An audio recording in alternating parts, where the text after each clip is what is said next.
A gente passou por algumas crises em casa, a gente pegou uma crise do algodão lá nos anos 90, que quebrou, meu pai quebrou 2 vezes. Quem lida com agro sabe o que é quebrar. Muita gente acha que é só alegria, né? Não, é quebrar de não ter dinheiro para comprar comida. Trazendo aqui a apresentação de 2 excelentes profissionais, 2 grandes pessoas, Rafael Nunes, também temos o Bruno Henrique, e eu me lembro de uma situação do Mato Grosso, pra gente mostrar isso, né? E o pessoal, não, muito bacana, mas para nós isso não serve para nada. E tive acesso a resultados que iam contra tudo aquilo que eu tinha lido. Então já começou por aí. Aí depois ele ainda tinha a audácia de falar. O que é essencial na vida de cada um de vocês? Você passar por um dia inteiro errando e acertando e não aprender nada, você existiu, você não viveu. E justamente nesse período eu digo que foi o período que eu mais cresci como pessoa e profissionalmente. Como é que é essa complexidade para vocês? Porque muitas pessoas podem achar que o agro é solo, semente e chuva. O boro é ainda mais importante do que parecia lá atrás. É imprescindível esse cara chamado boro. Olá, estamos aqui, eu, Fábio Barb, diretor comercial da Sulboro, com o nascimento de um projeto que viemos amadurecendo já há bastante tempo, de trazer mais uma ferramenta contando histórias, gerando conexões e agregando a todos. Esse é o nosso objetivo, né? De agregar a todo o nosso ecossistema, a todo o agro nacional. Esse é o motivo de estarmos aqui no primeiro episódio do Ex-Boro. O ex, que remete a expert, é a nossa missão, é o nosso propósito de nos aprofundarmos cada vez mais, né? Já estamos aí há 24 anos nesse processo de trazer evolução, informação e novos conhecimentos para o mercado do boro. Então, muito contente de estarmos aí nesse primeiro episódio do Ex-Boro e já trazendo aqui a apresentação de 2 excelentes profissionais, 2 grandes pessoas, né? Temos aqui Rafael Nunes, muito bem-vindo. Obrigado. Também temos o Bruno Henrique, que Muito obrigado. tem nome de jogador e é craque também, né? Então, muito legal estar com vocês nesse primeiro episódio, né, do Ex-Boro. Mas antes de falar de boro, eu acho que a gente pode falar um pouco sobre o agro que nos conecta, que nos une, né, que é tão relevante, não só para o nosso país, mas para o mundo inteiro, né? O agro do Brasil tem todo esse peso, essa importância, né? Então, queria começar ouvindo um pouco cada um de vocês sobre essa conexão, né, que nos une e a conexão de cada um de vocês, a visão de vocês primeiro sobre o agro. Começamos aí. Pode ser, Rafael, por favor. Claro. Bom, muito bom estar aqui com você, Fábio, nessa iniciativa. Agradecer a oportunidade, né, o convite. O agro, assim, a minha família ela vem do agro, né? Uhum. O meu pai é engenheiro agrônomo, o irmão do meu pai também. O meu pai ele é falecido, né? Ele atuou na profissão até ele falecer. E quando ele faleceu, eu estava no meio da graduação. Então, por influência, né, dele, do meu tio, não uma influência assim, uma influência boa, né? Assim, por observação, por estar ali no meio, por crescer envolvido de produtores rurais, dos filhos dos produtores rurais, que eram os meus coleguinhas da escola, da rua, eu fui me ambientando com esse meio. Então, vem da família, né? O exemplo paterno. O exemplo paterno da casa, né? Do diálogo, das coisas, da vivência, das crises, né? Eu lembro que a gente passou por algumas crises em casa, a gente pegou uma crise do algodão lá nos anos 90, que quebrou, meu pai quebrou 2 vezes. Acho que quem lida com agro sabe o que é quebrar. Sabe aquele quebrar... Muita gente acha que é só alegria, né? Não, é quebrar de não ter dinheiro para comprar comida. Eu lembro de chegar assim, agora o dinheiro acabou, então isso aqui, compra comida, porque eu não sei o que vai acontecer no resto do mês. Então na minha infância eu lembro de ter vivenciado essas situações. Ele era dono, ele tinha uma revenda e aí passou por uma crise, né? Perde fluxo, perde capacidade de pagar fornecedores, aí vai se endividando e aí virou uma bola de neve. Bom, não vou falar de coisa ruim, graças a Deus depois passou, porque o agro tem essa capacidade, né, de se reinventar, da pessoa dar a volta por cima e mantendo, trabalhando no mesmo segmento, conseguir virar o jogo. E, então eu vivi nesse meio e sempre gostei de planta, sempre gostei de biologia. Eu não me, assim, não foi algo sutil, sabe? De repente, quando eu estava lá na fase de escolher o que fazer, eu falei, eu quero fazer agronomia. Não foi algo assim que gerou um grande dilema na minha mente, meio que foi uma escolha natural. Então, assim, o agro faz parte da minha história, né? Enfim, do que sustentou, do que me permitiu estudar, do que me permitiu viver. E mesmo depois do falecimento dele, né? E agora eu já na faculdade, né? Como eu falei, o meu tio, que aí acabou assumindo uma função ali paterna, o irmão dele, ali também no meio, e enfim, faz parte da história da minha família. Você falou em família, né? Dá para ver nitidamente aí a importância dela nesse contexto, né? De também poder ter esse suporte aí com a ausência do seu pai. E o legado que ficou, né? Porque o exemplo ali certamente foi decisivo para você ser quem é hoje, né? Muito bacana. Bruno, e o agro para você? Você é bem mais jovem, né? Sou o mais jovem. Primeiro, eu gostaria de cumprimentar todos os ouvintes. É uma satisfação estar aqui hoje com vocês nesse primeiro Ex-Boro, falando um pouquinho não só de boro, mas falando sobre a vida. Eu acho que essa é uma parte bem importante do nosso trabalho e o que realmente nos conecta com pessoas.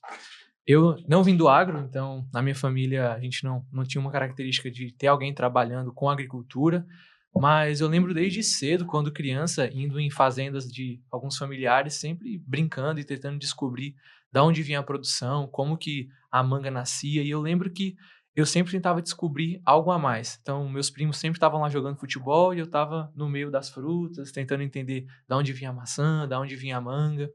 E ao longo da minha infância, minha mãe sempre dizia que eu era o primo que sempre estava com bota, e aí todo mundo se arrumava para sair, eu colocava bota. Ela, não, mas a gente vai para uma festa. Aí eu, não, mas eu queria ir de bota. E sempre que estava na fazenda era brincando com argila, brincando com as plantas. E até então eu lembro que, bem novo, minha avó me dava alguma pimentinha, alguma plantinha para cultivar. E eu sempre gostei disso. E aí fui crescendo e tomei muito gosto pela área de química e biologia na escola. E aí já no final do ensino médio eu sabia que eu ia trabalhar com aquilo. Então eu costumo dizer que eu não vim do agro, mas todas as minhas experiências ao longo da vida, de alguma forma me direcionaram para isso. Uma área que está lidando com pessoas, uma área que faz diferença na vida daqueles que a gente está atuando e que se conectava com duas disciplinas que eu gostava, que era a química e a biologia. E ali já com 16, 17 anos eu sabia que ia fazer agronomia, e assim, em Brasília é difícil, né? Alguém fazer agronomia. E eu lembro assim, no cursinho preparatório para a universidade, o professor, alguém vai fazer agronomia? E eu levantei a mão, aí ele, ué, mas você vai fazer agronomia? Aí eu, sim, vou fazer. Ele, mas você sabe que tem muita química, matemática. Eu, sim, eu gosto. E aí eu vi o currículo, né? E até hoje eu lembro que quando eu pesquisei na internet, tinha assim, agronomia, a química da vida. Aí eu falei, é isso que eu quero fazer. Entender todos os processos e como aquilo pode modular a vida das plantas e como a gente pode estar impactando na produção. Então, essa é um pouco da minha história. Que bacana, é muito legal ver a história de cada um de vocês, né? Eu não sou agrônomo, mas eu também estou ligado a esse meio já há bastante tempo. Comecei até, estava fazendo esse cálculo essa semana e, nossa senhora, eu comecei a trabalhar cedo, com 12 anos, e eu estou com 49, então eu estou há 37 anos envolvido em algum nível profissional, né? E desde o início tinha alguma ligação também com o agro, e é a principal ligação profissional minha já há muito tempo.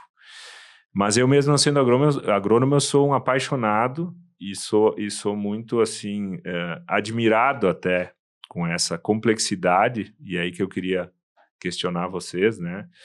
Porque muitas pessoas podem achar que o agro é solo, semente e chuva, né?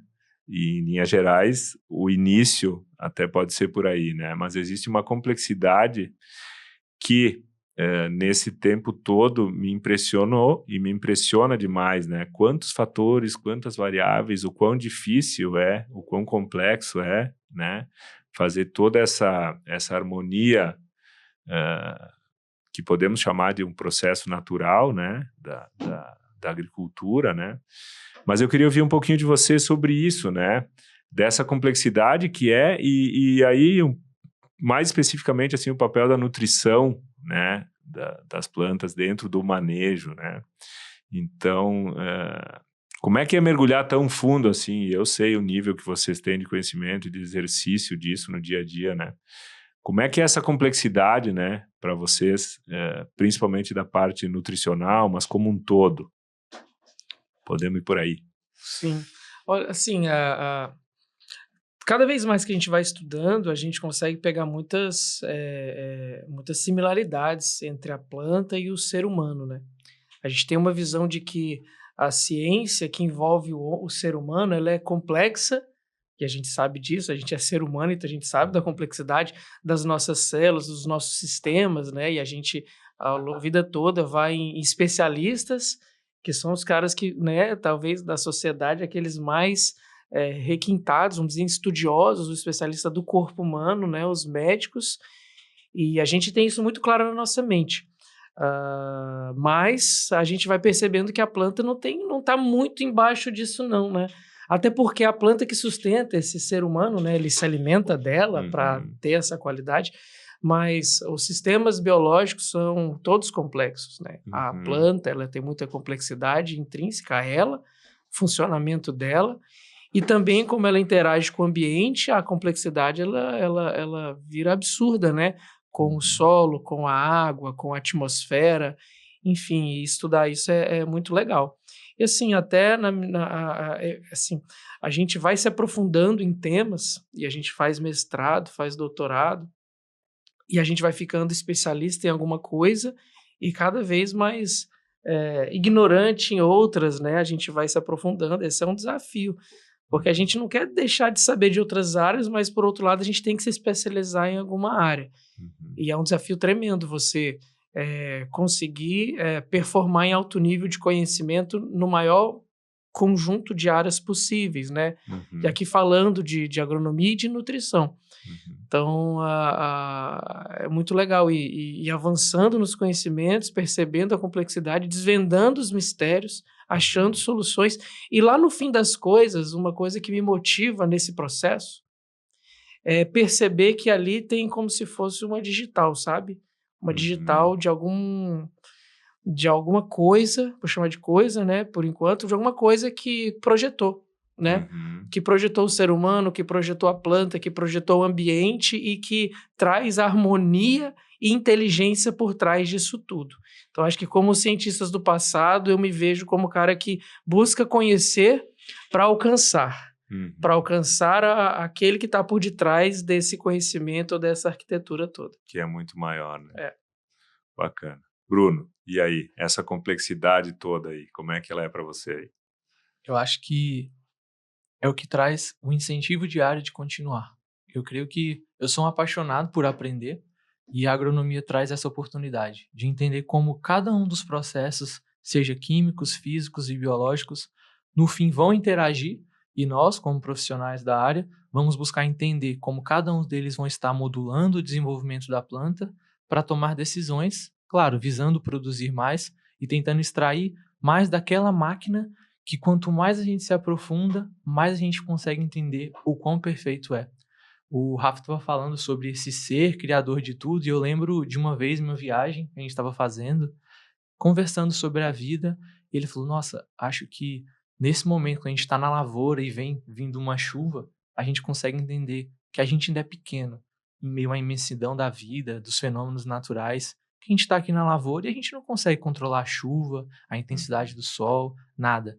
E aí, mesmo que a gente estude tanto, como ele falou, mestrado, doutorado, especialização, entenda cada um dos processos, no fim de tudo a gente dá um passo para trás e vê o quão complexo é, mas que a gente, sabendo um pouquinho, a gente consegue modular algum aspecto ou outro para tentar melhorar o desenvolvimento da lavoura como um todo. Mas eu acho que é isso que motiva a pesquisar, a estudar, a estar sempre atrás de se atualizar, porque é essa complexidade que me fascina. Entender como a física de solo pode interagir com a nutrição de plantas e como a gente consegue modular isso através de um manejo via folha ou através de um micro-organismo.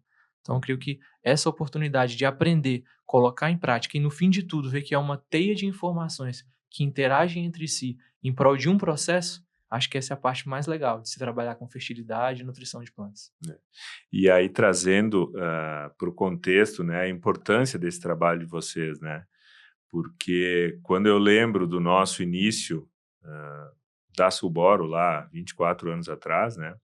Era um contexto de uma inovação, de uma novidade, não em relação ao elemento boro, obviamente que não, mas em relação a manejo, como isso pode ser ou como isso deve ser manejado, né? E aí tem um fato que me marcou muito, né? Nós não tínhamos na literatura, primeiramente, muitos dados, né? Sempre se soube da importância do boro, mas tinha muito mais a descobrir do que já muito mais consolidado em termos de como manejar. E aí, a importância da pesquisa, né? Nós fizemos, na época, um primeiro experimento em Passo Fundo, no Rio Grande do Sul. Foi um ano muito bom de chuva, soja, milho, trigo, feijão, girassol, tudo respondeu muito bem assim ao manejo, né? Com boa resposta de produtividade, e aí a gente pegou esse resultado e partiu o Brasil afora, né? Muito otimistas, né? Com aquilo. E eu me lembro de uma situação no Mato Grosso, que foi o primeiro destino para a gente mostrar isso, né? E o pessoal, não, muito bacana, mas para nós isso não serve para nada, né? Porque é outro solo, é outro clima, é outra dinâmica, né? Então, isso que eu acho bacana e que muitas vezes as pessoas não têm noção da importância do trabalho que você desenvolve, né? Especificamente na pesquisa, fora todas as outras atividades que se tem, né? E também dessa complexidade, né? De que nenhum experimento com aquele objetivo específico ele serve para dar respostas para o Brasil, né? Então, e vocês que além da pesquisa também trabalham na recomendação, na consultoria, né? O quão segmentado é o tipo de ação que vocês têm que desenvolver nesse dia a dia de vocês, né? Mas a gente fica contente, assim, também, por parte da Sulboro, de ter mergulhado nesse elemento tão importante, né? E nós vamos daqui a pouco falar mais sobre ele. Mas antes disso, eu queria relembrar, e aí eu vou contar primeiramente com a ajuda do Rafael, sobre como como nos conhecemos, né? Qual é que era o contexto. Te deixo começar, depois eu complemento, pode ser? Pode. Vamos lá. Deixa eu ver, foi acho que 2016. Quase 10 anos. Foi 2016. O Fábio, né? A Sulboro, no caso, na pessoa do Jason, acho que era o Jason, foi fazer um treinamento para distribuições, né? Para algumas distribuições, não vou me recordar todas elas. Num local lá perto de Brasília, e me convidou para fazer um treinamento sobre boro. E eu confesso que naquele momento eu nunca tinha trabalhado especificamente com boro, né? Tudo que eu conhecia de boro era o que eu tinha aprendido na faculdade, os livros que eu tinha lido, algumas apresentações que eu tinha assistido em congressos e isso. E porque meus experimentos, eu estava na época eu era pesquisador da Embrapa e trabalhava especificamente com manejo de fósforo, manejo de acidez, era fertilidade do solo, né? Na época eu só trabalhava com fertilidade do solo, nem trabalhava muito com nutrição mineral de plantas, mas nunca tinha trabalhado com boro. E aí, assim, eu até falei para eles, minha bagagem é essa, se quiser falar de correção, de construção de solo e tal, é isso, mas boro eu não tenho domínio.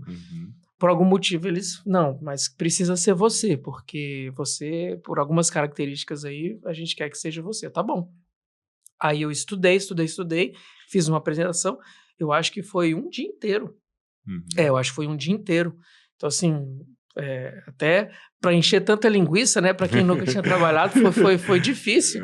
Gastei ali umas 2 horas só falando das funções de boro, né, porque aí isso aí já está estabelecido. Já se garante, né? Já me garantiu. Mas beleza, fiz a apresentação, acho que foi até legal, foi um exercício tremendo. E eu acho interessante que eu percebo que na minha vida, sempre que Deus põe um desafio novo para mim, é porque alguma coisa depois vai se desenrolar. Acho que nunca aconteceu, cara, de eu fazer um esforço e ele ser em vão. Imagina só, se depois eu nunca mais tivesse trabalhado com boro na minha vida, talvez aquele esforço todo de estudar, de elaborar um treinamento, fosse em vão. Não é em vão porque o conhecimento nunca é em vão, mas assim, do ponto de vista de ações profissionais. Mas não aconteceu dessa maneira. Então ali foi, na realidade, como se eu estivesse fazendo estudo da literatura que estava me preparando para no futuro montar os ensaios com boro e tudo mais. Então foi bem interessante isso. Deus sempre manda as coisas porque sabe, vai ter outros desdobramentos. E no caso, o desdobramento foi o seguinte, aí eu fiz a minha participação e aí depois sobe a empresa sempre, né, para falar do portfólio, fazer a parte institucional. E aí eu assistindo aquilo, eu falei, nossa, que povo doido, o que esse povo tá falando? Não tem nada a ver. Eu falei, essa indústria só tem... São os picareta. Picareta mesmo, cara, é igual eles falam, não pode. Por quê? Porque era assim, a gente tem um octaborato, uma fonte solúvel, que ela tem um desempenho diferenciado. E eu pensando comigo mesmo, não é verdade, porque quando aplica em solo tropical, o octaborato ele vira ácido bórico e lixivia tudo. Então, não faz diferença nenhuma aplicar como ácido bórico ou como octaborato. Então, já começou por aí. Aí depois ele ainda tinha a audácia de falar, e ainda assim ele fica mais retido na camada superficial do que fontes de liberação controlada. Eu falei, aí viajaram... Piorou. Se tivesse parado ali, já tava ruim. Igual aquele meme lá. Tava ruim, depois parece que piorou. E foi isso. Aí eu assim, bom, mas na minha construção, na minha formação, enquanto profissional, eu fui ensinado a questionar, a duvidar, mas de forma inteligente, não de forma preconceituosa. Então, eu observando aquilo, mas depois eu pensei, tá, mas eu nunca montei experimento com boro. Na minha revisão de literatura para produzir o conteúdo, eu percebi uma lacuna absurda de experimentação de campo com boro. Tinha muita coisa de coluna de lixiviação, os ensaios de campo que tinham, eles eram... não tinha, até aquela época, ensaio que levasse 2 cultivos. Era um cultivo só. Então eu falei, olha, eu também eu posso achar estranho, faz nenhum sentido, não faz sentido, com base no que eu tinha aprendido, mas para eu questionar eu preciso montar a experimentação. E eu saí de lá determinado a provar que vocês estavam errados. A provar que o que estava certo é o que eu tinha aprendido. E ali começou uma jornada de experimentação com boro.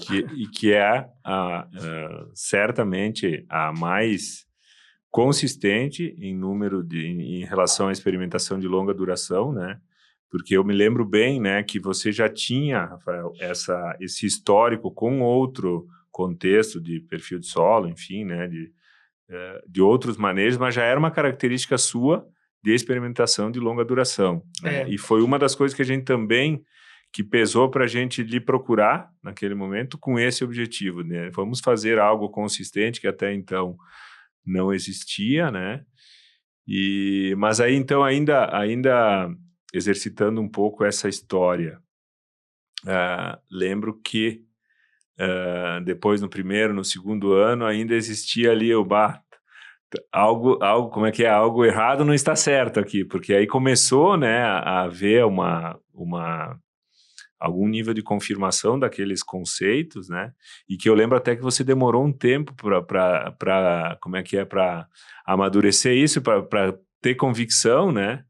Porque realmente vinha um pouco diferente do que até então se aprendia, né? Sim. Não, na realidade, como eu falei, lá em 2016 teve esse treinamento, eu fui estimulado a estudar, ver várias lacunas de conhecimento, especialmente de manejo, não de conhecimento da parte da nutrição mineral, né? As funções do elemento, a importância, isso está muito bem estabelecido, mas principalmente isso, né? Imagina, se o produtor ele não aceita um experimento do Rio Grande do Sul para utilizar no Mato Grosso, que dirá se não tivesse experimento de campo consolidado. Então, eu via toda essa lacuna, e aí foi assim, ó, você vê como eu falei, né, que Deus vai conduzindo. Aí teve essa experiência, na mesma safra, um grupo de produtores que trabalha pesquisa, que a gente tinha parceria, que a gente fazia outros trabalhos, né, nessa parceria, ele nos questionou sobre manejo de boro. que era um grupo de Goiás, né, o GAPS.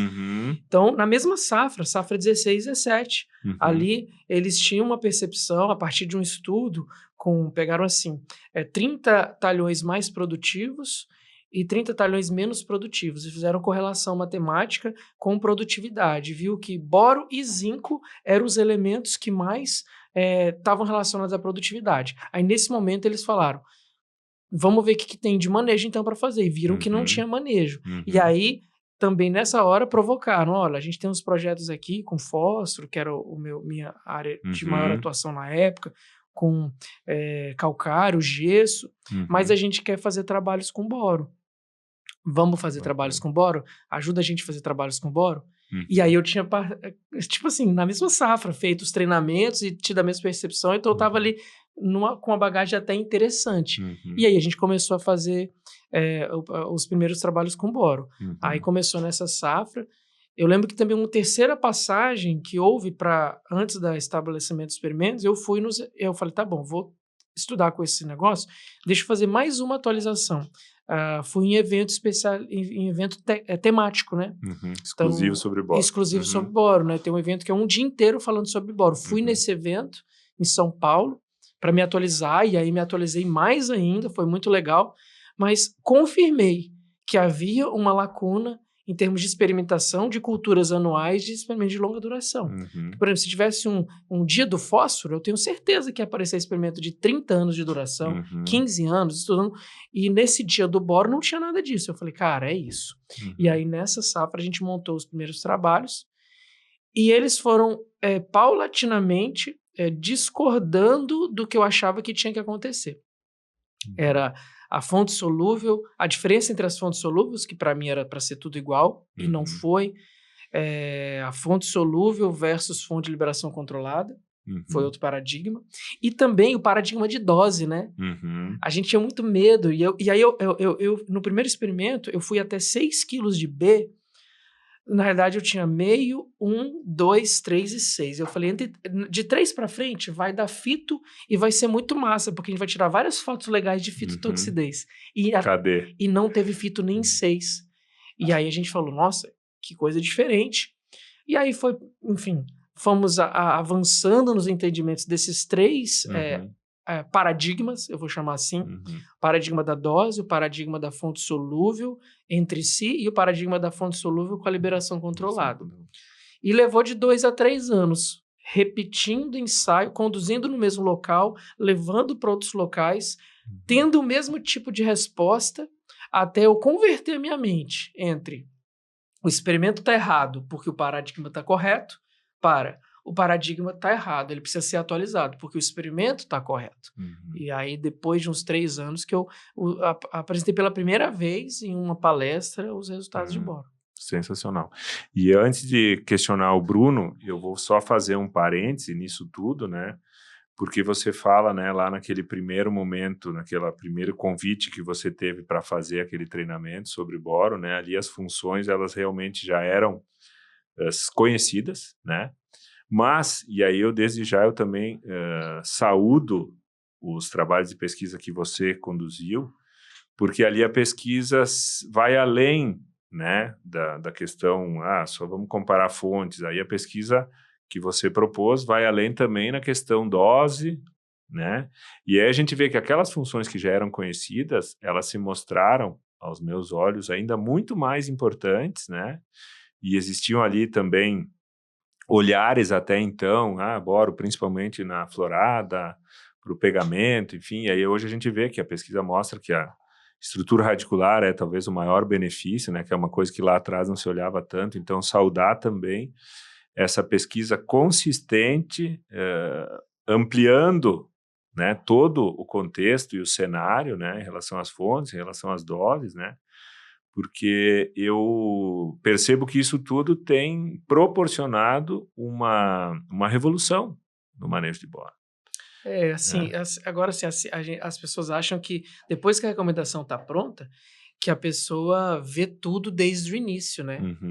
Então, por exemplo, isso que você mencionou, hoje a gente tem muito claro de que a grande resposta que a gente tem no manejo com boro, especialmente nas altas doses, é ganho de enraizamento. Uhum. Só que lá atrás a gente não fazia ideia de que seria assim, de que isso era importante, né? Tava lá na literatura, mas esquecido. E foi, na realidade, tentando explicar os resultados experimentais que, de repente, você se depara com uma foto, com um experimento, e você fala, rapaz, será que é isso que está acontecendo no meu experimento? E aí, na safra seguinte, você fala, agora eu vou avaliar a raiz, e aí você percebe um novo mundo. E aí você fala, meu Deus. E aí a gente vai avaliando raiz nos outros e vai percebendo a mesma coisa. Então, é um degrau de cada vez que vai construindo um manejo. Isso levou aí 8 anos. E às vezes meio que, eu não vou chamar de aleatório, né? Mas a princípio ali aleatório, mas depois você vê que tem uma condução por trás. Tem uma tendência, né? Bruno, também você, um especialista, né, sobre boro, gostaria de te ouvir aí sobre a tua relação com o boro, né, até acadêmica, enfim, né?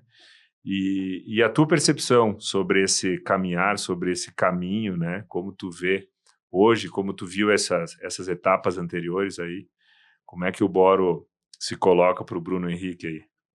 Foi uma construção muito boa essa minha interação com o boro. Então, desde a graduação, eu gostava da parte de nutrição mineral e fui fazer a disciplina. E eu lembro que no meio do semestre tinha um simpósio que tinha que fazer alguma apresentação. E aí o professor, meio sorteando, falou, Bruno, você vai falar de boro. Aí eu, mas boro? Queria falar de um macroelemento. Aí eu, tá, tudo bem, vou fazer a apresentação. E tinha muito dado sobre café, sobre pegamento floral e polinização. Então, tudo na apresentação direcionava a isso, polinização. E aí foi o primeiro momento que eu comecei a interagir com o elemento. Então, foi um semestre de estudo sobre boro para montar a apresentação. E aí, 2 semestres adiante, eu fui fazer um projeto de pesquisa. E aí tinha uma área lá na fazenda da universidade que eu recebi análise de solo e falei, tá, agora eu vou conduzir o experimento, eu preciso fazer uma avaliação do laudo. E eu lembro que eu escrevendo, coloquei lá, olha, níveis críticos de boro, porque eu vi aquele número tão baixo na análise e falei, a gente precisa corrigir esse solo. E aí a professora, mas como é que a gente vai fazer isso? Aí eu, agora eu não sei, né? Porque eu sabia que tinha que fazer alguma coisa porque estava longe daquele número que seria o ideal. E aquele número que seria o ideal já é o que eu tinha visto em palestras, tinha visto em simpósios no YouTube, tinha visto em literaturas mais atualizadas. E eu pensei, olha, a gente precisa manejar esse nutriente. E aí, já para o fim da faculdade, eu falei, olha, eu vou trabalhar com fertilidade e com nutrição. E aí, toda a literatura que eu pregava, eu sempre separava o capítulo do boro para estudar. E aí, foi exatamente nesse período onde eu entrei na Grower. E aí, já no fim da faculdade... Que ano foi isso? Foi no final de 2021. Foi no final de 2021. Eu entrei na área de extensão, mentoria na Grow, então trabalhava principalmente na parte das palestras e sempre estudando muito, lendo artigos. E no final da graduação, o Rafael me chama e fala, olha, agora a gente tem que escrever no mestrado. E eu, mestrado? Mas eu não sei nem o que eu vou estudar. Aí ele, olha, tem vários experimentos. E eu lembro que ele apresentou de fósforo no feijão, organomineral. E aí ele apresentou vários experimentos que eu fiquei bem assim, entusiasmado de trabalhar com eles. E ele falou, mas tem um que é muito legal, só que é muito dado. Então vai dar um trabalho grande para você. Mas assim, é uma coisa revolucionária. Eu, caramba, então é de que ele? De boro. Aí eu, de boro? Aí eu, caramba. Então na graduação foi o boro no café. Depois no projeto de pesquisa, o boro era o limitante. A gente estava mexendo com polinização, estudo de flores e tudo mais. E aí, já no início do mestrado, eu falava com os professores dele, mas você tem certeza que é isso tudo para 2 anos? São ali 13 cultivos de soja, mais 5 cultivos de milho, muitas avaliações, correlações, e eu, é isso tudo mesmo. E a gente vai conseguir trabalhar esses dados. E aí eu lembro, já no 2º, 3º semestre do mestrado, o Rafael, e aí, conseguiu organizar todos os dados? Aí eu organizei ele. Como é que ficou o Excel? Aí eu, já tá com 54 abas, mas ainda tem coisa para fazer. Travava o computador. Até hoje trava, né? É muito e eu, bom. como é que eu vou concatenar todas essas informações? É claro que todos os experimentos do início ao fim se conversam em várias doses, estratégias. Então a ideia era concatenar as informações de uma forma que coubesse na dissertação e que ficasse uma recomendação pronta. E aí, já no meio do mestrado, começaram a aparecer oportunidades, né? de treinamentos específicos sobre nutrição com boro para time comercial, palestra. E aí foi a primeira vez que eu participei de um podcast, foi para falar sobre nutrição Foi com boro. mesmo. Foi a primeira vez. Pessoal, a gente queria te convidar para participar de um podcast. É sobre o que aí eles? Boro. E aí tá o boro de novo. Virou o Boro Man, né? Boro Man. E Que aí bacana. foi assim. Então foi uma construção. Então vendo o Bruno ali com 17, 18 anos, já falando de boro, em um universo que eu não sabia muita coisa, e foi evoluindo, e tive acesso a resultados que iam contra tudo aquilo que eu tinha lido. E aí eu lembro que no início eu fazia alguma coisa e falava, Rafa, mas é desse jeito aqui? Aí ele, não, mas peraí, deixa eu te explicar de outra forma. Porque eu tinha aquela ideia que, não, no solo todas as fontes solúveis são iguais, então eu até colocava isso nas apresentações, aí eu ele, não, você tem que ter esse tipo de pensamento aqui, dá uma olhada nesse experimento. Então, assim, eu sou muito grato por ter tido a oportunidade de trabalhar com experimentos e ter tido essa fera para repassar todo esse know-how, né, sobre o elemento para mim. Sem dúvida. É muito bacana essa construção, né? E aí, de novo, eu faço um link da relevância e da importância de vocês na pesquisa e na missão que todos nós temos perante o agro, né? Porque a Suboro também é uma empresa privada, a gente sabe que não é uma instituição de caridade. Por outro lado, né, a gente tem muito isso como missão de mais melhor, né?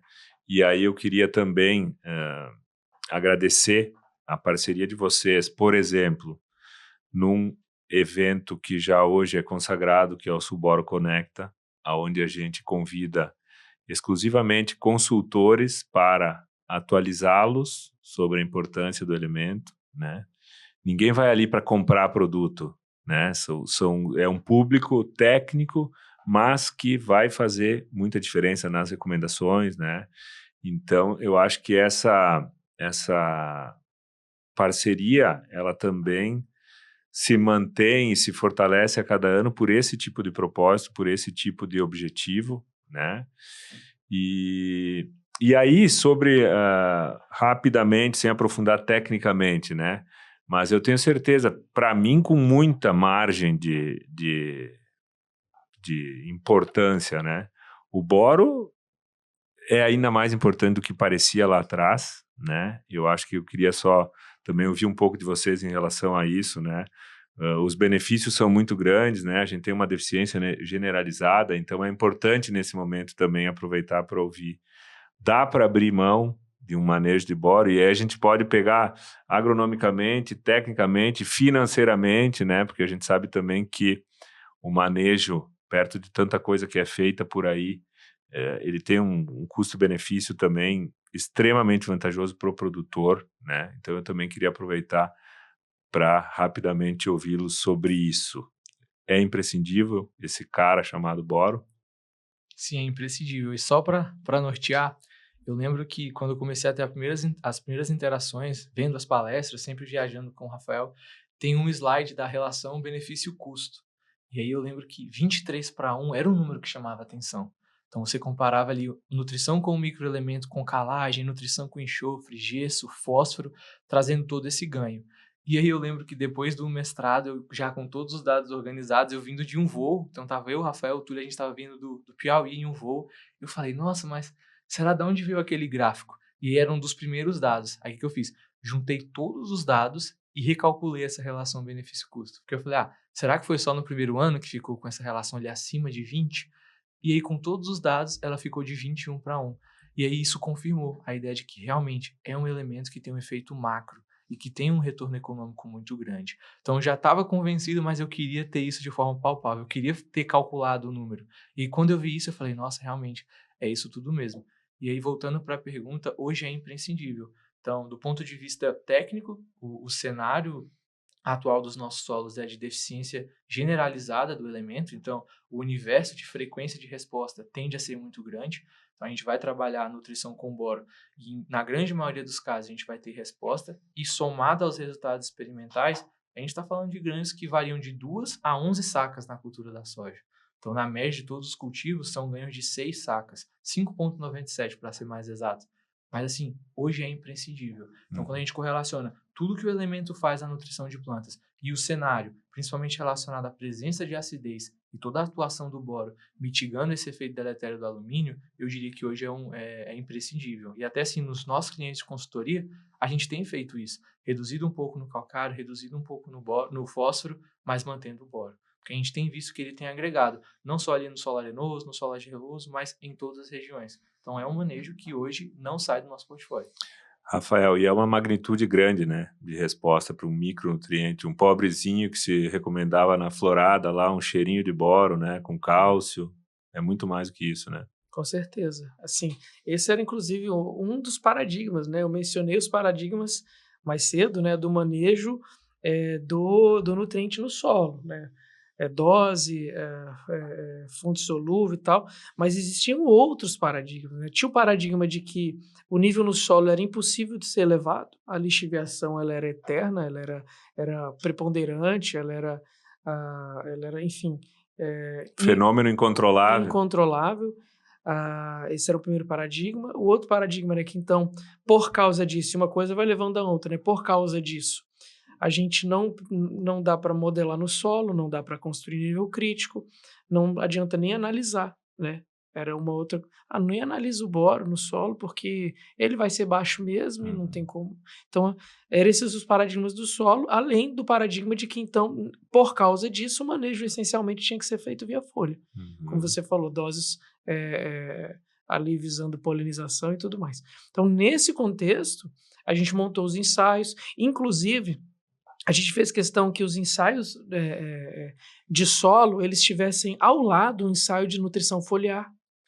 Então porque aí a gente conseguiu no mesmo solo, no mesmo ambiente, mostrar, olha, onde o solo agrega tanto, a folha agrega tanto, para você fazer uma análise comparativa de para onde vale mais investir. E a gente observou, então, que a magnitude era absurdamente superior da resposta no solo versus a resposta via folha. Ela continuava acontecendo, mas numa magnitude muito inferior à resposta que eu tinha com a oferta do nutriente via solo. E também, aí a gente também tinha um ensaio onde a gente colocava as duas coisas, né, no solo e na folha. Perfeito. E aí a gente conseguiu ver em que contexto a resposta dupla, em que contexto a resposta só do solo já é suficiente. Em nenhum contexto a resposta só da folha era suficiente. Então, assim, era muita coisa, né, que a gente estava investigando, que a gente não achava resposta em ensaios na literatura de forma contundente, né? E a gente foi, enfim, montando esse quebra-cabeça que resultou no manejo que a gente tem feito hoje. Que eu diria não está completo, longe disso, né? A gente continua avançando. Uma resposta leva a várias outras perguntas e assim a gente vai avançando. Mas eu fico muito feliz porque a gente já está bem melhor do que a gente estava em 2016. Sem dúvida. E nós mesmo, né, como empresa, ficamos por muito tempo... muito tímidos até na recomendação, com aquele conceito assim, extração e exportação a cada ciclo, acabávamos por muito tempo recomendando doses que já eram de resposta, mas muito aquém do que pode quando a gente trabalha com mais olhar, por exemplo, no aumento da estrutura radicular, que daí o contexto é outro, o conceito é outro, né? Mas que bacana ver essa construção contundente, né, recorrente, não é uma coisa aleatória, bem pelo contrário, né? Então a gente fica muito feliz com isso. Mas agora eu quero aproveitar também a presença de vocês para sair um pouco do contexto boro e até do contexto agro, né?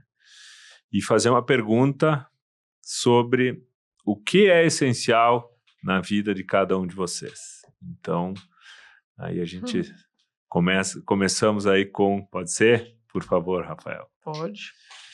O que é essencial, né? Eu tenho o costume de fazer reflexões sobre a minha vida, sabe? Aquelas reflexões de 31 de dezembro, não tem? As 31 de dezembro, que são boas, né? São importantes, mas tem um texto bíblico, Fábio, que fala assim: ensina-me, ó Senhor, a contar os meus dias, para que eu alcance coração sábio. É um salmo. Em que a mensagem ali o contar os dias é refletir sobre o que aconteceu no dia, É tipo aquela reflexão de 31 de janeiro, você fazer todo dia. Para que você alcance o coração sábio, que é o quê? Aprender com as experiências que você viveu. Você passar por um dia inteiro errando e acertando e não aprender nada, você existiu, você não viveu. E não que eu faça isso sempre, porque, né, a gente vai tentando melhorar a cada dia, mas eu tento. E aí nessas reflexões de aprendizado para alcançar um coração sábio, é que eu reforço isso que você acabou de perguntar, o que é essencial, né? A gente vive muita coisa ao longo de 24 horas do dia e às vezes a gente, nessa reflexão a gente pensa, cara, como eu gastei tempo, como eu investi tempo naquilo que não é essencial. O trágico é viver uma vida inteira assim. Um dia, uma semana, a gente acaba às vezes percebendo, e o perceber também é aprendizado.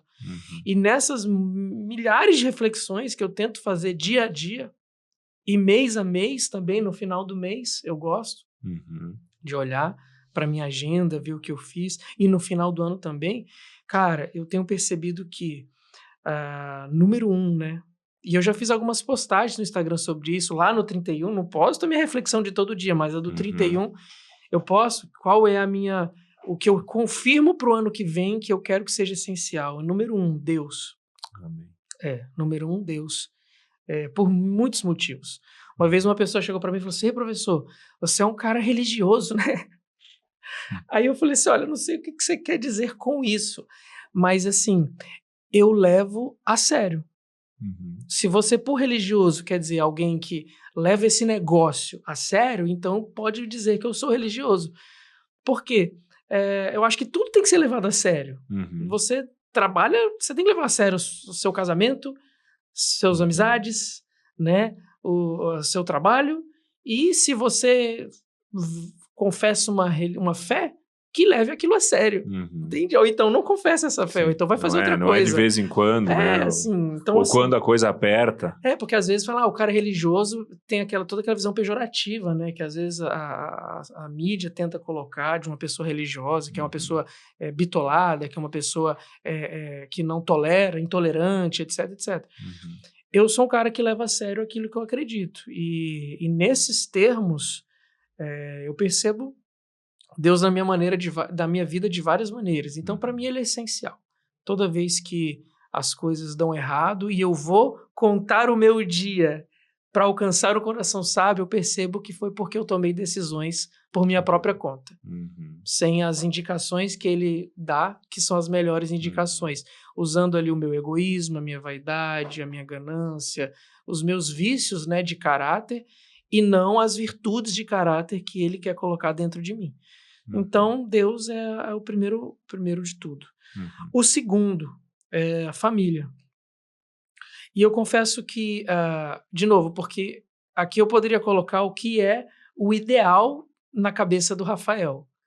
Agora eu vou colocar o que é que o Rafael tem conseguido fazer. Eu tenho conseguido colocar Deus como essencial em primeiro lugar, mas vira e mexe eu não tenho colocado a família em segundo lugar, abaixo de Deus. É um desafio, né? É um desafio. Para mim, é o segundo lugar. Para mim, é essencial. Não é que não seja. Mas nesse de contar os dias e contar as semanas, a gente vai percebendo que, às vezes, eu vou deixando a família de lado, sabe? Eu me identifico com isso também, pela nossa rotina, por aquela... e, às vezes, até a intenção final é a família. Isso, é boa a intenção. Exato. Não é que a gente é mau. Mas a demanda... ela acaba sendo, às vezes, incompatível, né? Então, eu me identifico com isso também. Então, assim, para mim a família é o essencial também, porque, cara, você é a base, né? Você tá ali tá trabalhando, mas você tá pensando na família, não apenas o sustento físico, né? Mas você tá pensando na família, você tá com saudade da família no meio das viagens, você, enfim, a família... Poxa, quando você tá bem com a sua família, você vai com outro ânimo pro trabalho, né? Sem dúvida. Acho que o homem foi feito para conquistar. Acho que faz parte da natureza do que é ser homem, é desbravar, não é? É conquistar, é resolver. Agora é muito diferente quando você vai desbravar, conquistar e resolver, tendo um suporte familiar. Sabendo que você, lá na tua casa, tô falando, é isso aí, vai lá, conquista. Ou quando você volta da conquista, tem uma família que quer te receber de braços abertos. Vamos comemorar junto, vamos comemorar nosso. Junto. Né? Então, família, cara, segundo lugar. E para terminar, né, Deus, família, né, temos o que é essencial. Deus, família, e aí eu colocaria em terceiro lugar, eu colocaria o outro, que seria o que a Bíblia chama de o próximo. Eu tenho exercitado muito, cara, muito, fazer as coisas não olhando só para mim. Eu percebo que eu poderia colocar aqui vários outros elementos no terceiro lugar. E de verdade, esse é um que eu tenho há já alguns anos exercitado, que é fazer as coisas pensando na outra pessoa. Vou dar exemplo prático. O Bruno já deve ter passado por isso. A gente tá ali, chegou, decide o avião, um RTV, um DM, busca a gente no aeroporto e a gente vai rodar mais 3 horas de carro até o próximo destino. Isso porque a gente pegou um voo de madrugada. Qual é a minha tendência, Rafael? E aí o RTV e o DM que estiver ouvindo isso, então eu vou falar a tendência do Rafael. Cara, a minha tendência é ficar no meu mundo. Eu não sei se vocês sabem, mas eu sou um cara muito fechado. Eu sou uma pessoa que tem uma...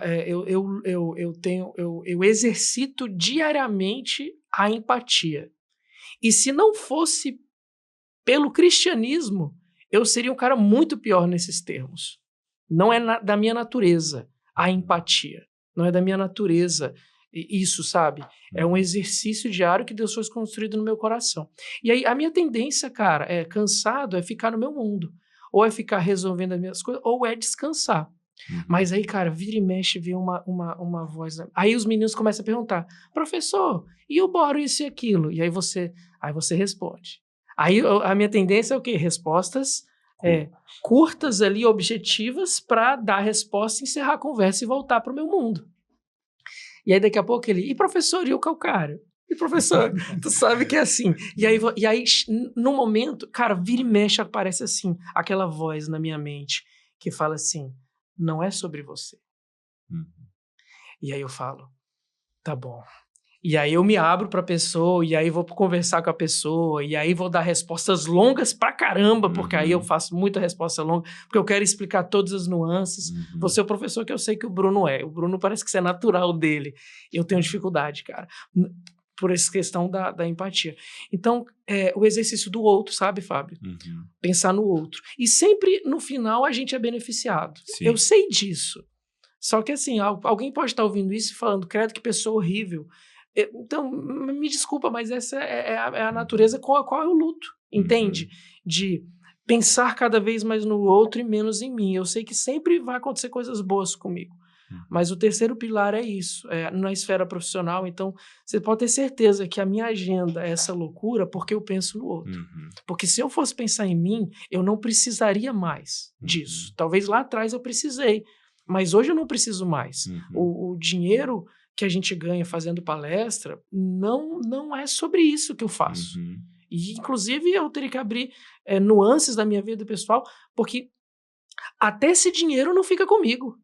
Eu não sei, não sei se eu já te falei isso, mas, assim, já tem alguns anos que houve uma situação que aconteceu comigo, que Deus falou assim, Rafael, o que você conquistou financeiramente já tá bom para você.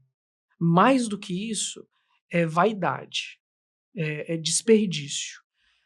O bem que eu te fiz agora precisa reverberar para os outros.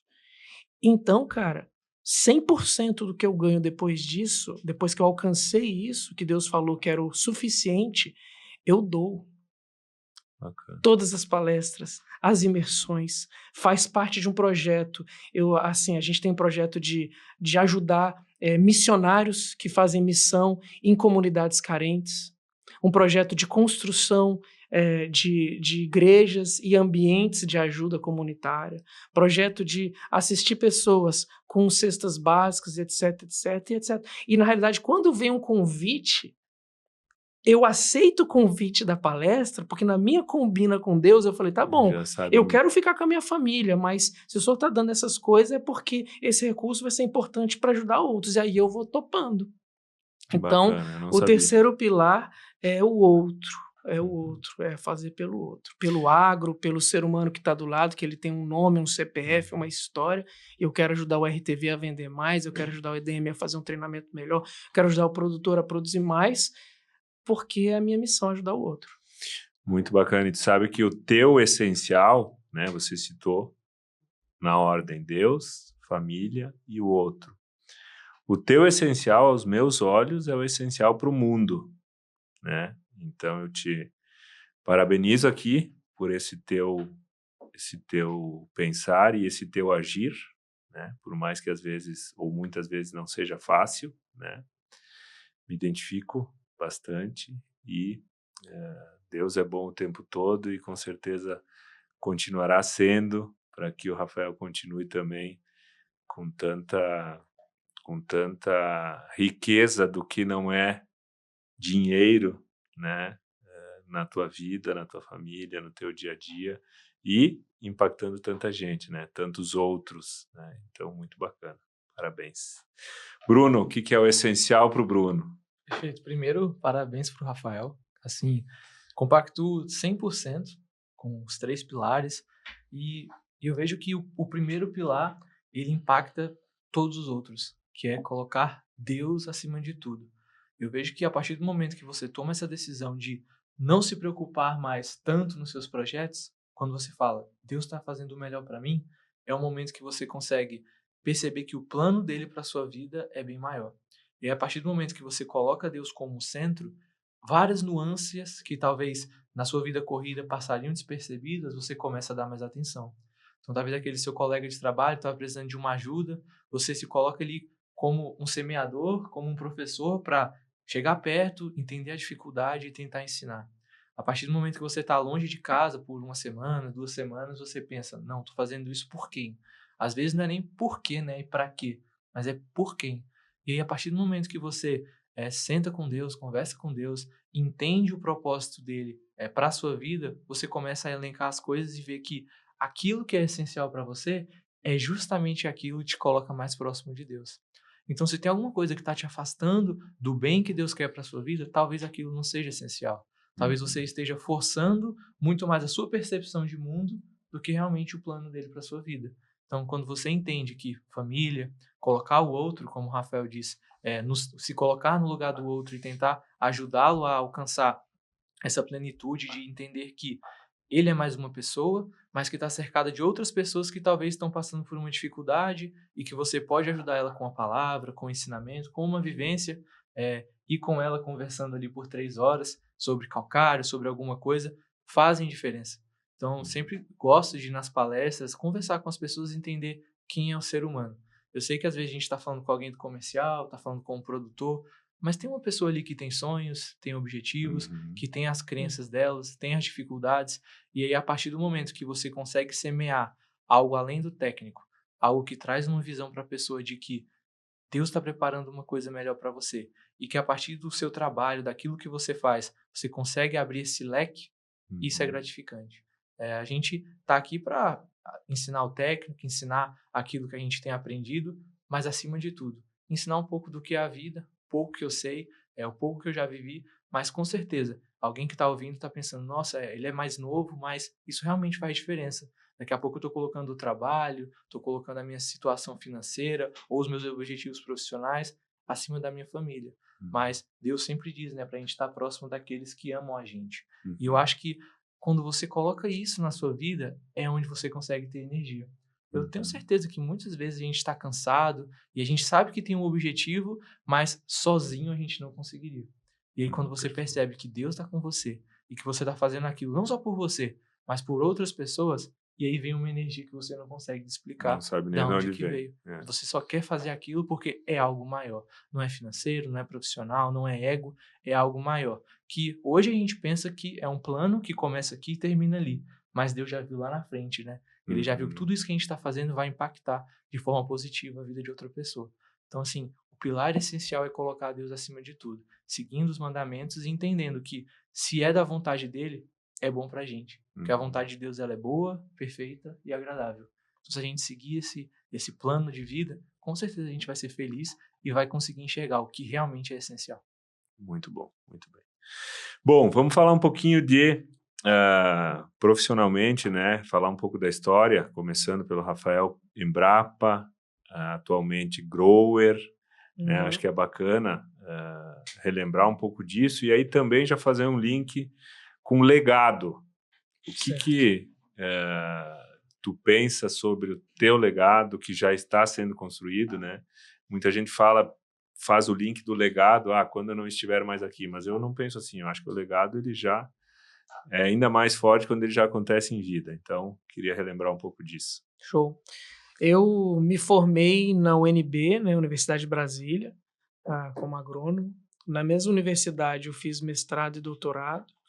Eu lembro que eu tinha um sonho de fazer doutorado sanduíche ou até mesmo em outras universidades, mas eu optei por permanecer em Brasília no mestrado por causa do meu orientador.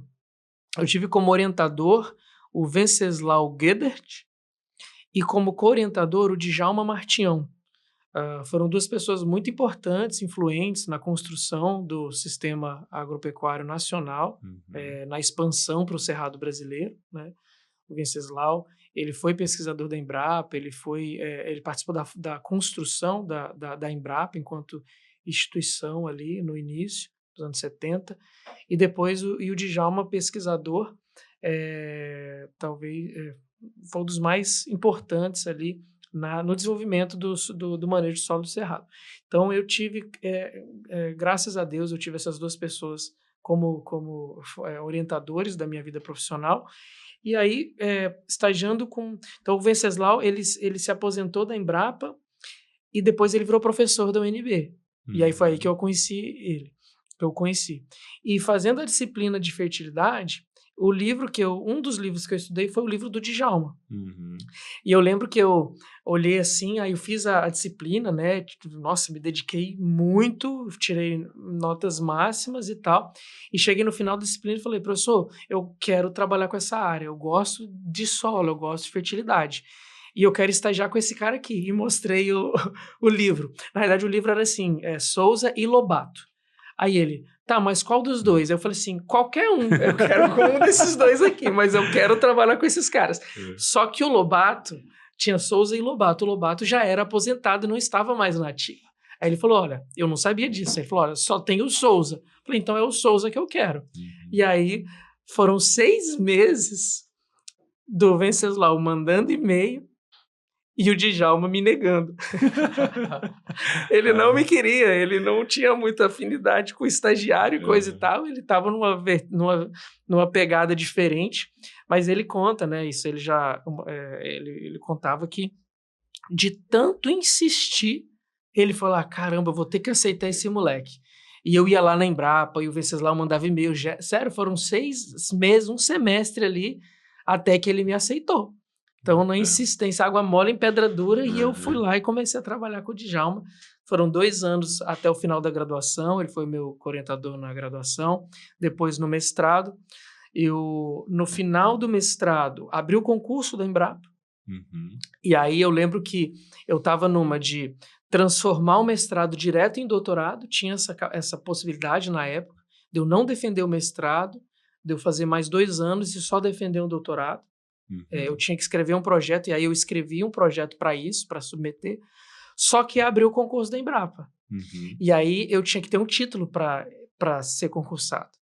E aí eu fiquei naquela, putz, e agora, o que eu faço? Eu encaminho. E a decisão, né, que Deus orientou foi que eu não tentasse converter direto para doutorado, que eu finalizasse o mestrado, para fazer a prova do concurso. Eu confesso que eu fiz a prova como teste. Naquela época, tinha concurso a cada 2, 3 anos. Lembra dessa fase, anos 2010? Muito concurso, né? Muito concurso nas instituições. Os IFs surgindo, a Embrapa também, a cada 4 anos tinha concurso. Então, o que eu pensei? Eu vou fazer agora como teste, mas o que eu vou passar mesmo é quando eu estiver formando no doutorado. Então eu falei, vou fazer agora. Por isso que eu pensei de converter direto. Só que aí alguma coisa me falava, não, finaliza o mestrado e faz a prova. E aí, cara, em 30 dias eu fiz a prova do concurso, o que era um projeto de conversão para o doutorado. Eu tive que virar uma dissertação de mestrado, então foi doideira escrever ela em 30 dias para eu ter o título. Fiz a prova do concurso, foi por causa da minha esposa que eu fiz a prova, no final a gente era namorado, e eu lembro que o concurso era um domingo, foi um dia inteiro de prova, e era uma vaga, e eu não queria fazer a prova, porque eu falei, eu vou fazer como teste, daqui a 2 anos vai ter de novo, quando tiver, eu não vou passar. Eu pensava assim, eu não vou passar, não estudei, porque o edital é enorme, não tem como estudar para esse tipo de prova, é o que você aprendeu a vida inteira e pronto. E não vou fazer essa prova. E para completar, no sábado anterior teve uma vigília na igreja, e eu era líder, eu sempre fui líder da igreja, líder de jovens, era uma vigília jovem. Eu fui dormir de madrugada. Falei, eu não vou fazer essa prova. Porque eu acabei de fazer uma vigília todinha de madrugada. E aí ela falou, você vai fazer a prova. Eu vou te ligar e você vai fazer a prova. E na hora que ela me ligou de madrugada, que era umas 5h30, 6 da manhã, para ir fazer a prova, eu fui. Então, eu digo que se não fosse por ela, eu não teria passado. Interessante. E interessante que depois de 2010, não houve mais concurso até hoje. Foi o último que teve. Deus agindo. Na realidade, teve um agora, recentemente, né? Aí, em 2025, teve um concurso. Mas olha só, foram 15 anos, cara, sem concurso. Você imagina? Então, ela que foi culpada, né? O mérito é todo dela. Fiz o concurso da Embrapa, passei. Quem assinou minha carteira de trabalho foi o meu orientador, porque aí o Venceslau, ele estava sendo chefe de novo da Embrapa. E como é que foi a sensação no fazer a prova, assim, tu estava confiante que tu estava dentro? Eu estava confiante, eu nunca fiz prova sem confiança, sabe? Mas, e quando eu terminei a prova, eu falei, cara, eu fui bem nessa prova, você tem, assim, eu tinha uma confiança. Obviamente que, talvez eu pense, vou ficar bem classificado, não foi à toa, mas saber que passou, só quando saiu, e eu lembro que o Djalma, aí nessa fase, eu era estagiário, né? Então a gente ficava lá na sala. E aí, quando saiu o gabarito que eu corrigi, que eu falei, cara, acertei 87% da prova. E falei pro Djalma, ele falou assim, eu acho que você passou. Aí eu falei, será? Nunca tinha feito uma prova assim, nunca tinha feito um concurso na vida, na realidade. Aí, beleza. Aí que saiu o resultado, de fato eu tinha passado, foi muito legal, assim. O Djalma comemorou, o Venceslau assinou minha carteira de trabalho, então o meu orientador, e ele falou, foi interessante, porque acho que na semana seguinte, ou 15 dias depois, ele estava saindo definitivamente da Embrapa, o Venceslau, que era o meu orientador da UNB também. Ele falou, cara, um dos últimos atos administrativos da minha gestão está sendo assinar sua carteira, foi muito legal, e ele está lá assinando minha carteira. E aí eu fui pesquisador da Embrapa por 10 anos, 2011, 2022, 10 anos, não, 12 anos, fui pesquisador por 12 anos, e foi muito legal, cara, muito legal. Eu nem saí da sala, porque eu ficava lá na sala com o Djalma, que era o meu co-orientador, e aí eu virei pesquisador e eu continuei lá, na mesma sala, na mesma bancada, no mesmo tudo, então foi um privilégio tremendo, sabe, uma transição super agradável, super fluida, de estagiário para funcionário, para colega, né, do Djalma, e aí agora dividindo todos os projetos, e aí pensando em projetos novos em conjunto, e foram aí mais 12 anos com ele, 12 não, 10, né, por isso que era o 10, porque ele faleceu, né, sim. e aí, assim, essa foi minha vivência como pesquisador. A unidade da Embrapa que eu trabalhei era a Embrapa Cerrados, que ela é uma unidade de bioma, então ela não atua especificamente num tema, mas ela atua em vários temas dentro do bioma Cerrado. Então, Brasília, né? Isso, ela fica sediada em Brasília, né, em Planaltina, que é uma cidade satélite, com uma fazenda experimental muito importante, que tinha muitos experimentos importantes para o cenário agrícola nacional, esses experimentos de longa duração, um dos que a Embrapa como um todo tinha, estavam localizados lá, e também por causa os resultados produzidos era fruto de muito interesse de comitivas especiais, sabe, comitivas europeias, africanas, americanas, japonesas. Então, assim, era uma unidade é uma unidade muito próspera, rica do ponto de vista de produção científica e tudo mais. Então foi muito legal, os colegas, né, aprendi muito com todos eles, né, referências em cada uma das suas áreas, além do Djalma, a vivência de campo. Então, o Djalma me ensinou muito isso, a importância da informação produzida no campo, né, usar a casa de vegetação, o laboratório, como ponto de partida, mas não como fim, em último teste no campo, nas condições naturais, e por longo prazo. Foi daí que veio a ideia de longa duração.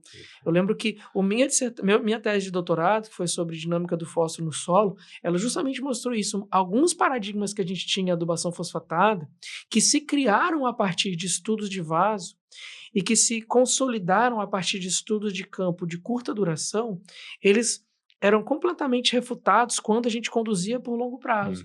Foi daí que eu entendi a importância de você entender o sistema de longo prazo, como as coisas vão se rearranjando e a recomendação ela vai evoluindo de acordo com a evolução do sistema. Perfeito. Então foi nessa vivência com a Embrapa. Aí enfim, o trabalho foi acontecendo, trabalhei em muitas regiões do Brasil, né, porque o Cerrado ele é muito amplo, e aí tinha projeto em parceria em outros estados, isso foi me dando vivência, bagagem. No final da carreira do Djalma, ele já estava de idade, né, ele não tinha condição física de fazer tantas viagens, e a gente assumiu internamente, uma combina entre a gente, era de que ele ficava mais da Embrapa, na unidade, cuidando dos experimentos lá, fazendo o trabalho mais ali burocrático, por assim dizer, coisa que ele odiava. Então, ele oferecer para isso foi algo assim tremendo, porque ele odiava a burocracia. E eu trabalharia fora, fazendo as interações com instituições onde a gente tinha experimentação fora. Então, aí eu comecei a viajar muito, e aí tem uma bagagem muito boa, sabe? De conhecer pessoas, de montar experimentos fora, de também fazer palestra, participar de eventos. Isso foi sendo conduzido até o momento da minha saída, né? Foi 21, 22? 21. 21. E aí a Grower já nasceu nesse momento? A Grower nasceu alguns meses depois. A história da Grower, ela foi assim, numa das interações que a gente fazia de pesquisa, tinha o GAPS, né? Lá de Rio Verde, uma instituição de pesquisa de produtores. E o gestor deles, né, técnico, era o Túlio, que hoje é meu sócio na Grower. E aí, nas várias interações, a gente tinha experimentos lá. Foi os caras que motivaram o do Boro, lembra que eu falei? Lembro. A gente tinha experimentos, fazia muita interação. Acho que é Ziso, pode ser? O Ziso é o que cuida da parte comercial. Isso. Então, eles têm um grupo de compras e a pesquisa. Exatamente. Um grupo muito próspero, muito importante na região. O Djalma já tinha muitas interações com eles. A gente tinha um ensaio de longa duração de adubação fosfatada na fazenda do Oscar Durigan, que acontece que tem até hoje, deve estar aí com uns 26 anos de história esse ensaio, e várias coisinhas.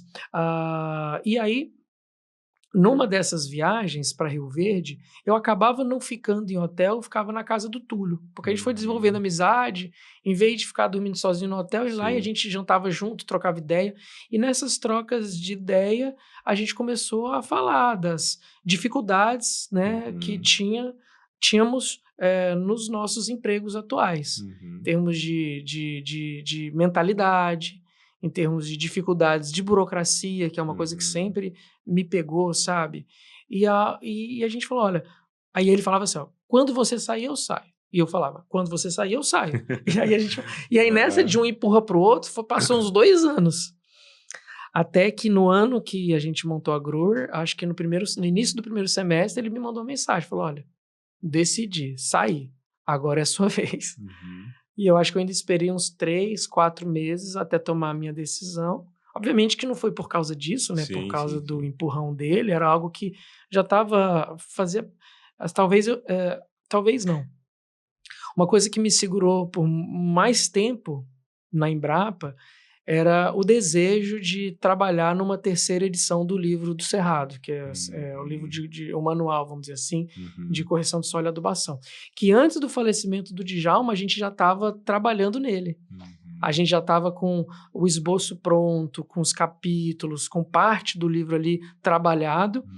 E ele faleceu durante a pandemia, não de Covid, né, de leucemia. E aí eu fiquei ainda mais um ano e meio. Nisso, assim, era uma sensação, um sentimento de honra, sabe? Cara, eu vou fazer esse livro e aí eu vou sair. Mas eu não consegui. Não consegui cumprir com esse desejo. Mas foi o que me fez permanecer ainda um pouquinho a mais. E o grande motivador da minha saída não é por causa dos problemas, né? Que a gente, assim, problemas no trabalho especificamente, mas assim, por perceber que tendo liberdade para fazer as parcerias, para fazer experimentação, para fazer o trabalho, eu poderia alcançar mais pessoas. Eu percebia que existia todo um contexto de pesquisa agropecuária sendo estabelecido a nível privado, com consultorias, com cooperativas, que aonde eu estava eu não conseguiria contribuir, ajudar, e esses caras estavam se tornando relevantes, mas eu percebia que fazendo sem orientação, fazendo de um jeito que seria ineficiente. E aí eu falei, cara, eu posso atuar ali, estabelecer uma rede de trabalhos com esses players para a gente fazer pesquisa no Brasil a nível privado. E é isso que a gente tem hoje na Grower, né? Um dos pilares da Grower é a pesquisa, é a parceria com instituições de pesquisa, especialmente consultorias. Então, o colega que tiver uma estação de pesquisa, que quiser uma parceria com a Grower para desenvolver os trabalhos, onde a gente vai orientar nos delineamentos, orientar na interpretação dos resultados, analisar conjuntamente, porque daqui a pouco o ensaio do cara do Rio Grande do Sul, junto com ele traz um conjunto de resultados e informação, que é maravilhoso. Mas analisado em conjunto com o cara de Minas Gerais, o de São Paulo, de Rondônia, traz uma visão... Fortalece muito mais as tendências todas. Exato. Né? E esse é um dos pilares que a gente tem na Grower, essa pesquisa em rede a nível privado com esses parceiros. Então, talvez um dos grandes motivadores da saída da Embrapa foi isso, nessa interação com o Túlio, motivado ali por ele também. E aí, no ano das nossas saídas, a gente, no mês de agosto, a gente iniciou os trabalhos com a Grower. E legado disso tudo? O legado, cara, assim, por muito tempo, eu pus no livro o meu legado. Foi por isso que eu permaneci, entende? Eu falei, cara, eu preciso esse livro vai permanecer por mais 20 anos, ele vai ser o livro de cabeceira, as pessoas... Poxa, a última edição de 2004, na época, sei lá, tinha 15 anos... Eu não posso, eu preciso, esse livro é o meu legado. E aí, cara, a gente vai expandindo, a gente vai interagindo, a gente vai tendo alunos, a gente vai conhecendo pessoas, e aí eu percebi que o legado não era páginas. O legado são vidas. E aí eu fui percebendo que, cara, quando você forma pessoas, e não apenas qualquer tipo de pessoas melhores do que você, esse legado ele é eterno, né? Porque o livro, de novo, ele é datado, o livro ele é estático, aquela palavra não muda mais. Mas uma pessoa ela continua evoluindo sob a base que você construiu dentro dela. Então eu pensei, eu não vou me prender a isso do livro, porque me prendendo ao livro eu estou limitando pessoas. Entende? E aí eu percebo que o meu legado hoje tá nas pessoas, tá no produtor rural, no engenheiro agrônomo, no consultor, nos meus alunos, nos meus funcionários, em que eu quero torná-los melhores do que eles são e melhores do que eu sou nas áreas em que eles atuam. Com isso, o meu legado vai tá contemplado. Então hoje, inclusive, faz parte da minha projeção para os próximos anos profissional, reforçar isso ainda mais, ter mais tempo com essas pessoas, ter mais tempo com os meus funcionários para imprimir neles esse legado. Eu tenho feito isso, talvez lançado sementes por aí afora, e isso faz parte, mas agora eu estou muito dedicado a formar pessoas melhores do que eu. E aqui do lado eu já tenho um que eu já classifico dessa maneira. Bacana, muito bem, parabéns, Rafael. Vamos lá, vamos ouvir do Bruno, então, sobre... Quantos anos você tem, Bruno? 25. 25. Então, jovem, né? Já com uma experiência muito bacana, já profissional. E é importante ouvir também, né? Sobre a tua história profissional e também sobre o legado, né? Que eu acho que isso é importante termos dentro também das nossas prioridades, né? Perfeito. Ouvindo o Rafael falar e relembrando, né? Dos momentos, de como foi toda a construção até chegar aqui. E eu lembro ali no final de 2018, já tinha terminado o ensino médio, estava naquela apreensão. Será que eu vou passar na universidade? Já tinha feito a prova do vestibular, já tinha marcado a agronomia e ficava, será que eu passo? E aí eu lembro que de novembro até fevereiro, que foi a época do resultado, eu não queria ficar parado. E aí tinha um tio meu que trabalha com cursinho de língua portuguesa. Eu falei, eu posso trabalhar aí? E ficava trabalhando lá. E aí quando foi numa quinta-feira, o pessoal, vai sair o resultado da UNB hoje. Aí eu, não, vou ficar por aqui. Eu vejo no computador e se eu passar, tudo bem, eu começo. Aí eles, não, você não vai trabalhar hoje. Você vai deixar tudo aqui e você vai lá na UNB. Você vai ver se você passou lá realmente para ter toda a festa e tudo mais. Aí eu, nossa. Eu nunca tinha ido na UNB, ia lá com a incerteza, será que eu passo ou não? E aí, depois de tudo, passei. E aí entrei, fiz os 5 anos de agronomia, mas já do meio para o fim do curso, já estava me interessando pela área de fertilidade, e uma pessoa que até então já conhecia o Rafael, já era uma das estagiárias dele, comentou com ele, tem um rapaz que gosta de agronomia, de fertilidade, eu vou mandar o currículo dele, e aí qualquer coisa vocês fazem uma entrevista com ele. E aí ela até brinca, nossa, o currículo de vocês é tudo igual, é a mesma foto, a mesma grafia. Aí eu falei, porque a gente tinha copiado, tinha feito todo mundo o mesmo currículo. E aí fiz a entrevista e tudo mais, e aí depois o pessoal contou, a gente fez sua entrevista, aí o Rafael foi lá no seu Instagram, e aí viu que você postava foto da lavoura, gravava videozinho, aí ele falou, esse cara aqui vai trabalhar com a gente, porque ele já tá fazendo um videozinho, ele é do agro mesmo. E aí eu reuni com o pessoal da equipe, com o André, com a Tamires, com a Ana, uma reunião assim com 3 coordenadores me perguntando de tudo e eu, cara, será que eu vou conseguir passar? E na outra semana mandaram uma mensagem, você tem um perfil para trabalhar na área da mentoria, na área de extensão, pesquisa, ler artigo e tudo mais. E eu, cara, é isso. E aí eu fiquei lá, acho que uns 8 meses só trabalhando com fósforo. E nossa, eu chegava em casa, era tudo sobre fósforo, acordava pensando em fósforo, dormia. E o cara, acho que é isso mesmo que eu quero para a minha vida. E aí já nos primeiros dias de escritório, pessoal, olha, o Rafael viaja bastante e acaba que ele não vai aparecer aqui muitas vezes. Aí eu, poxa, queria conhecer ele, porque eu já tinha visto o vídeo no Instagram. Nossa, queria conhecer ele, trabalhou com o Djalma lá na Embrapa. E aí no primeiro dia a gente tá lá trabalhando, quem entra na sala? Rafael. E já tinha um tempo que ele não aparecia lá. E o pessoal, nossa, você deu sorte. Olha quem chegou ali, eu. Rafael, eu, eita. Aí ele já foi na mesa.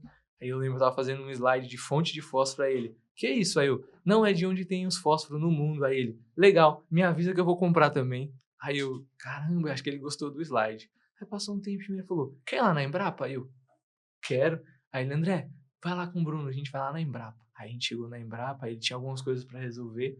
Aí ele apresenta para ele os experimentos. E aí foi assim, o ápice de felicidade. Porque experimentos que eu ouvia falar nas palestras, que eu via em filmes, em vídeos que tinha curtos da Embrapa, daqui que veio a recomendação de gesso, daqui que é o experimento de fósforo que eu tanto ouvi falar. E aí foi naquele momento que eu vi, assim, de forma palpável, tudo aquilo que eu só tinha visto no livro, que só tinha escutado. E aí continuei na empresa, e aí chegou a oportunidade de entrar na consultoria. E aí foi junto com o mestrado e tudo mais, a gente teve uma conversa e o Rafael falou, olha, você vai trabalhar agora na consultoria. Você vai estar do meu lado junto com os clientes na parte de recomendação, de fertilidade. E justamente nesse período, eu digo que foi o período que eu mais cresci como pessoa e profissionalmente. Porque foi quando eu comecei a viajar com o Rafa. Então, assim, viajar ali um mês sim, um mês também, 15 dias, 20 dias, 30 dias, e ver 5, 6, 7 palestras dele em uma semana. Eu fui vendo aquilo e aprendendo e tendo dúvidas, e a gente sempre ia conversando. Então, tinha vezes que a gente saía ali de Mineiros, 7 da noite, e vinha dirigindo até Brasília, conversando sobre a vida, sobre os planos, sobre a Grower que iria nascer, sobre qual que seria o projeto com a Grower. Então, assim, foi um período muito bom de crescimento. E está sendo até hoje. E eu sempre digo que a gente ainda sabe muito pouco. Eu considero que ainda sei muito pouco de tudo que ainda tem para aprender. E agradeço de ter a oportunidade de estar aqui hoje participando de um podcast com uma pessoa que é referência para mim, como pessoa, como amigo, como profissional. Uma pessoa que fez diferença e faz muita diferença na minha vida. Então, assim, tudo que me moldou da parte técnica e tudo que eu tive a oportunidade de aprender como pessoa, aquilo que o Rafael me ensinou, eu sou muito grato. Porque, mais do que o lado profissional, acho que 90% das nossas conversas na viagem é sobre a vida, sobre Deus, sobre pessoas e sobre como a gente quer impactar as pessoas. Então, sou muito grato pela oportunidade de falar isso. Já falei algumas vezes para ele, mas, assim, sou muito feliz de ter tido essa oportunidade de conhecê-lo, poder trabalhar e hoje falar que eu sou amigo do Rafael Nunes, um cara que faz a diferença no Brasil, mas um cara que faz a diferença na vida de cada pessoa que ele passa. Eu sempre digo que o Rafael é uma pessoa que é iluminada. Então, não estou falando isso porque ele está aqui hoje, mas realmente ele faz a diferença. Ele consegue alcançar as pessoas no mais íntimo delas, não só na parte do agro e tudo mais. E eu sou muito grato de estar aqui hoje com ele, com o Fábio, nessa primeira edição, falando um pouquinho sobre a minha breve história, né? Tenho 25 anos, não tenho muita água para correr, mas de uma coisa eu sei. Eu sou muito grato a Deus pelas pessoas que Ele colocou na minha vida e que elas realmente me ajudam a ser quem eu sou hoje. Pensando em legado, acho que o meu principal objetivo é pegar tudo aquilo que eu aprendi como pessoa, como profissional e passar adiante. Eu acho que o conhecimento não pode parar. Ele vai estar sempre crescendo, sempre se aperfeiçoando. Então, se um dia eu for capaz de transmitir aquilo que eu sei para uma pessoa e isso fazer diferença na vida dela, já vai ter valido a pena. Então, transmitir o conhecimento, transmitir a informação e não deixar isso tudo parar. Acho que esse seria o maior objetivo. Muito bom, muito bom. E eu vou pegar um pouco esse gancho aí, né? Porque com o Rafael, eu acho que nós vamos para perto de 10 anos aí, 9 anos, talvez, que a gente tenha conversado pela primeira vez.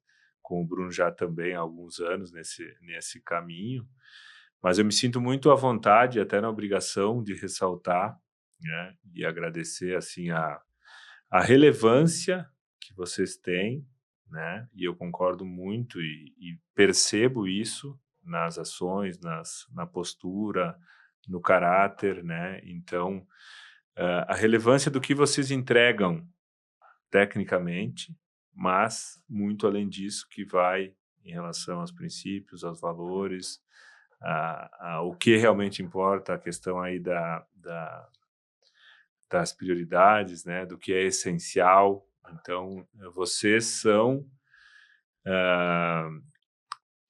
imprescindíveis para o mundo que a gente quer construir dentro do agro nacional, sobre todos os aspectos, né? Porque às vezes daqui a pouco tem alguém que tecnicamente é um avião, mas que, por outro lado, na balança dos valores também se perde. Então, é muito bacana poder contar com vocês. Eu estou falando em nome do agro, não estou falando em nome do Fábio, nem em nome da Sulboro, eu estou falando, assim, no contexto mais amplo, né? Que bênção seria se a gente tivesse inúmeros, né, pesquisadores e pessoas como vocês dois são, né, que continuem realmente iluminados por Deus e seguindo nessa missão. Mas eu também não vou deixar de aproveitar essa presença ilustre, né, para voltar um pouquinho sobre a questão do boro, mas num outro contexto. O boro está lá na tabela periódica, com uma série de aplicações fora do agro, inclusive, vários segmentos da indústria, né, que também o boro é empregado, né? E eu tenho uma filha, a mais nova, que vai fazer 6 anos na semana que vem, tá? E aí eu queria aproveitar para ludicamente, assim, né, que vocês comentassem um pouco da importância do boro, como é que explica a função do boro para uma criança de 6 anos, né? A importância do boro no Brasil para uma criança de 6 anos. Acho que é uma forma lúdica mesmo, como objetivo, assim, de falar de um contexto um pouco mais leve, né? Quem começa? O mais novo, né, Rafael? Vai criança. Tá mais perto, né? Assim, de uma forma mais lúdica, o boro seria um exímio construtor. Então, se a gente pegar todas as funções que o boro vai estar atuando na planta, seria a função de construção, de estruturação. Então, seria como se fossem tijolinhos utilizados para formar estruturas da planta, que tem relação com raízes, tem relação com polinização, produção da planta em si, tem relação com o processo de transporte de compostos dentro da planta, mas tudo tange esse primeiro ponto, que é o ponto da construção. Então, é como se a gente tivesse ali um grande prédio, que fosse toda a planta e as funções que ela faz, e as vigas, a sustentação, fosse o boro. Então, não importa se eu tenho um elevador ultra tecnológico, se os cabos que vão segurar esse elevador ou se o túnel que ele tem que subir está mal construído. Então, o boro seria essa estrutura, esse pilar fundamental para que todos os processos na planta funcionem da melhor forma possível. Não é pouca coisa, hein? Não. É. Eu vou dizer assim, ó, se for uma criança, eu vou falar para uma criança de 6 anos que é filha de um produtor. Assim, ó, é assim, ó, o boro, ô criança, é como se fosse o cofrinho, que se seu pai colocar dinheiro no cofrinho que é o boro, sempre vai ter dinheiro para ele. Então, pode falar pro seu pai investir no cofrinho que é o boro, que vai ter sempre dinheirinho reservado. Sensacional. Muito bom. Porque é, né, 23 para 1, né? É muito. 23 não para é 1. pouca coisa. Bom, né? Esse é um cofrinho bom. Que legal. Bom, gente, a gente vai indo para o encerramento, então eu queria mais uma vez agradecer. Eu tinha certeza que seria muito bom, mas aos meus olhos foi ainda melhor, né? Porque a gente está normalmente em ambientes mais técnicos, mais formais, mais profundamente técnicos, né? E aqui deu para conhecer e admirar ainda mais a pessoa do Rafael, a pessoa do Bruno, né? Então, considero um privilégio esse momento e eu tenho certeza que esse primeiro episódio tinha que ser com vocês. Nunca tive 1% de dúvida em relação a isso, né? Por todo o processo e toda a caminhada e toda a construção. E eu acho que o momento era esse mesmo, não seria nem antes nem depois, né? O melhor momento é esse. Então, sou muito grato pela vida de vocês, que Deus continue abençoando sobre todos os aspectos a cada dia da vida de vocês, porque a missão realmente ela é muito nobre, ela é muito grande, ela é muito preciosa, né? Falamos aqui muitas vezes sobre pessoas, sobre o outro, né? Sobre família, sobre Deus. Então, que bom que o nosso olhar é esse, e eu comungo de muito do que vocês disseram também, né? E saio daqui nesse sentido ainda mais inspirado por vocês, para que a gente continue fazendo esse tipo de escolha, que é o que realmente vai fazer a diferença não só na nossa vida, na nossa família, mas de todos os que a gente de alguma forma influenciamos, e não são poucos, né? Isso também queria ressaltar. Vocês devem ter, mas tenham muito noção do quão importante vocês são para tanta gente, né? Então, que a gente realmente se renove nesses propósitos, nesses objetivos, né?